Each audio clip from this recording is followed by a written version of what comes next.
Hello guys, my name is Trevor Barnes and this is not my channel.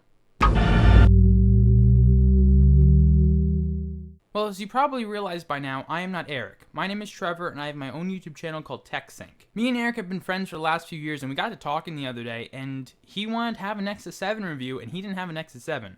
So I went out and got a Nexus 7 right away and he asked me if I could do the review for him and of course I said yes. So that's what we're going to do in this video. But before we begin, if you guys want to check me out and see any of my stuff, the links will be down there, at least according to what Eric told me.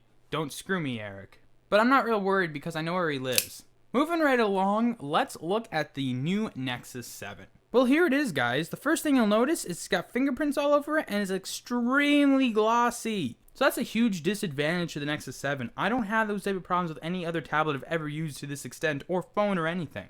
But really, that little flaw really doesn't make a difference in the grand scheme of things. So let's get started, taking a look at this tablet, see what it's got under the hood, and do some benchmarks and stuff. So first of all, we're going to go over the specs real quick. It's got a 7-inch screen. The resolution is 1920 by 1280. It's got 323 pixels per inch, which I have to say this screen is absolutely amazing. Granted, the glossiness is horrible. The actual display in this guy is a killer. It kills everything. I have the Samsung Galaxy Note 2, and I don't even want to look at this thing anymore because it looks like a toy compared to this thing. It's absolutely amazing. It's got a great IPS display. It's great. It really has a great display, and I am always the one that's looking for flaws in things and saying, oh, I hate that, I hate this, I hate that. The display on this is fantastic. Now, it's also got scratch-resistant cornering glass. Really can't comment on that. I haven't scratched it yet. And it's maybe dropped twice, and I'm really good with my stuff, but I don't see any scratches or anything in it. So far it's doing its job, but we'll have to see how that kind of ends up later down the road. Up here, you got a 1.2 megapixel front-facing fixed focus camera. Again, not anything fantastic. It's the same camera that was in the first Nexus 7. One of the new additions to this new Nexus 7 is the 5 megapixel camera on the back you see right there. Now, I'm not sure if you're going to be able to see this or not, but this is running Android 4.3, and this is the first device to ship with it. But of course, if you have any of the other Nexus devices, the software update has already been released, so make sure you update if you haven't already. A few other quick things on this device. You got dual band Wi-Fi. Of course, it's 802.11 ABGNN. It's pretty standard now, but since you got dual band, it's going to really be improved performance. And I don't even think there's any other mobile devices that I can think of off the top of my head that do have dual band Wi-Fi. So if you're in your room and you don't have great Wi-Fi reception, this guy might fix that, at least for this. It's got Bluetooth 4.0, which you expect.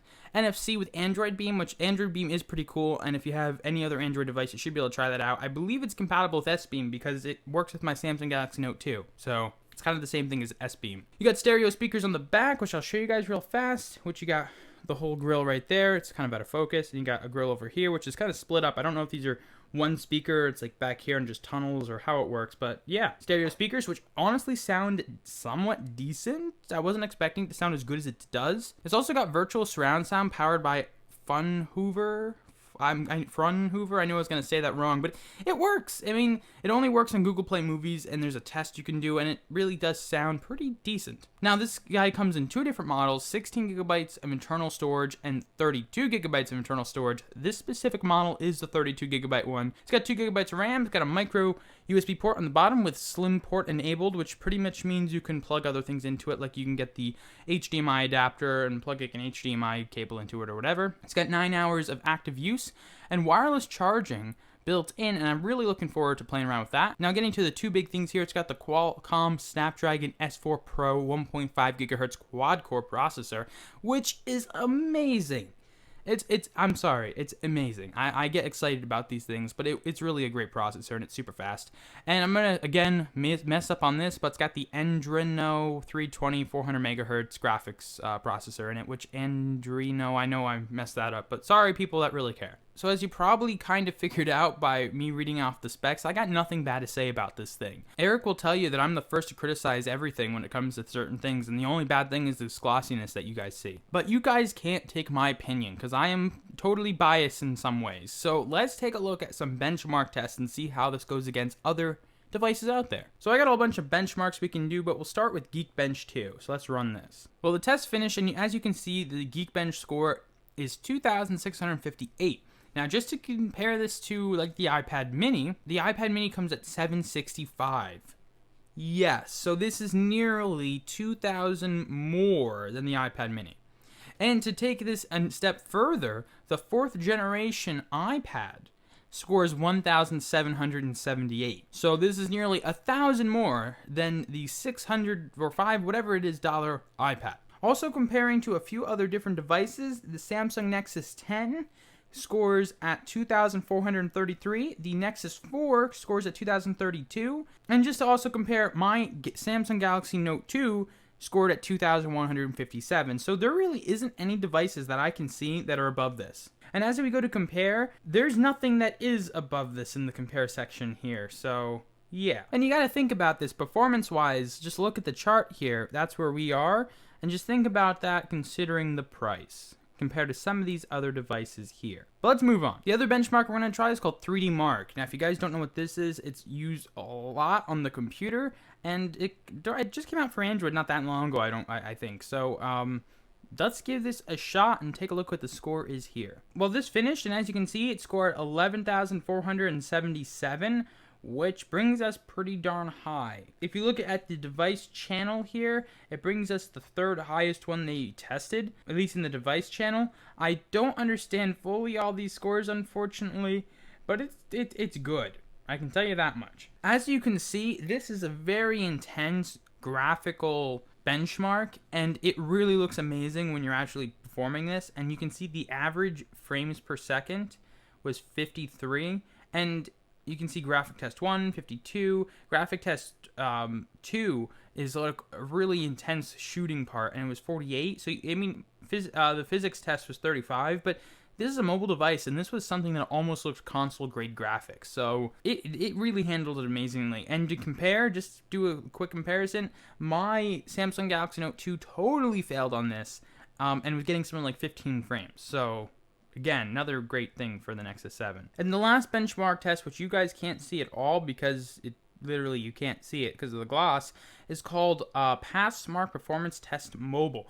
And we did this, and our device scored 3,264 on the overall test, and that's higher than everything else. So I think you guys can see from all these benchmarks, this thing really does dominate the Android field. Actually, the mobile field in that matter. Now, to wrap things up, the Nexus 7 is a killer. For the price, for the performance, for everything else this darn thing offers, it kills everything. I have tried every major Android device, or had it. I've tried every major iOS device and had it, and nothing compares to the smoothness, to the just the pure power this thing has. And when you take that into consideration with the price and really what you get, this thing is an amazing tablet. I keep getting questions like, is this an iPad killer? And the more and more I think about it, it's not. This is a computer killer. This is the first tablet that I would feel comfortable using the computer less and using the tablet more. And honestly, since I've gotten it, that's exactly what I've been doing. I've been watching my movies on there, TV shows, browsing the internet. My MacBook Pro has been sitting here for like 3 days and I haven't even touched the darn thing. The Nexus 7 is not only an iPad killer, but in my true belief, the Nexus 7 is the type of tablet that's gonna change the computer industry altogether. Android is becoming so good now and so smooth, and they're adding all these awesome features that you could honestly use this thing and not need a computer at all. And when you look at the price, what you get, LTE support, not in this specific model, but on models coming out soon, you really have to think about, why do I need another device? You might need a cell phone, but for as long as tablets go, this is the best one I've ever tried and ever had. And I've had every iPad. I had the last Nexus 7. The only device I didn't have was the Nexus 10. And honestly, this thing even kills that because I've used it. And it's just amazing. And I don't mean to sound biased. This is not a biased opinion. I like to use the devices that work best for me. And for me, because I'm not going to say what you should do or what you want, but for me, the Nexus 7 is a revolutionary tablet.